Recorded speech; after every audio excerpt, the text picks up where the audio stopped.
আসসালামু আলাইকুম। দিন যত যাইতেছে জিও সিটের ব্যবহার কিন্তু দিন দিন বাড়তেছে। এই যে দেখতেছেন এই জায়গাটা আগে কয়েকবার ভাঙে গেছে বৃষ্টির পানিতে।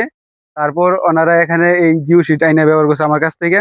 এরপর থেকে কিন্তু এই জায়গাটা আপনারা দেখেন যে মাটি ফালানোর পরে এই জিও সিটটা দেওয়ার পরে আর কিন্তু এখান থেকে আর মাটি ভাঙে নাই। ওনারা একটা জিনিস করলে আর সুন্দর হতো যদি এই জায়গাগুলা সেলাই করে দিত, তাহলে কিন্তু আপনার এই জিনিসটা আরো মজবুত হইতো। যদি এসব মাটির বাঁধের জন্য অথবা পুকুর পাড়ের জন্য 300 জিএসএম এর যে জিও সিট গুলো এগুলোই উপযোগী। এর চেয়ে আসলে বাড়িতে এখানে দরকার লাগে না। তো অনেকে মানে যার যার ব্যাপার, অনেকে এই 300 জিএসএম ব্যবহার করে, অনেকে 400 জিএসএম ব্যবহার করে, আবার 600 জিএসএম ব্যবহার করে।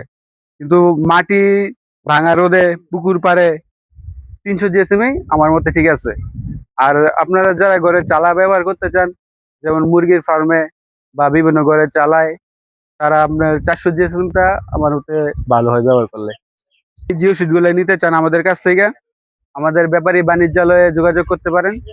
আমাদের ফোন নাম্বার এবং ডিটেলস দিয়ে দেওয়া হবে। আপনারা যে পরিমাণ প্রয়োজন জিও সিট আমাদের কাছ থেকে নিতে পারবেন, পাইকারি এবং খুচরা বিক্রয়ের জন্য এবং ব্যবহারের জন্য। আসসালামু আলাইকুম। আজকের মতো এখানে শেষ করলাম।